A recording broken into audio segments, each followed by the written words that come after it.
কথা ছিল তারা এলেম অর্জন করার কলাকৌশলগুলো শিক্ষা অর্জন করবে, চর্চা করবে, প্রশিক্ষণ নেবে।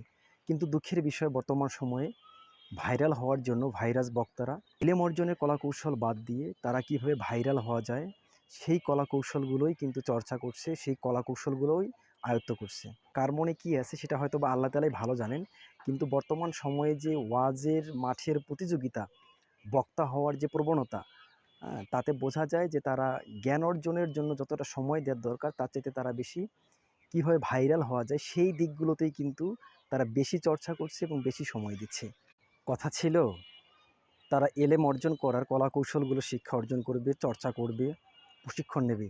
কিন্তু দুঃখের বিষয় বর্তমান সময়ে ভাইরাল হওয়ার জন্য ভাইরাস বক্তারা এলেম অর্জনের কলাকৌশল বাদ দিয়ে তারা কীভাবে ভাইরাল হওয়া যায় সেই কলাকৌশলগুলোই কিন্তু চর্চা করছে, সেই কলাকৌশলগুলোই আয়ত্ত করছে। কার মনে কী আছে সেটা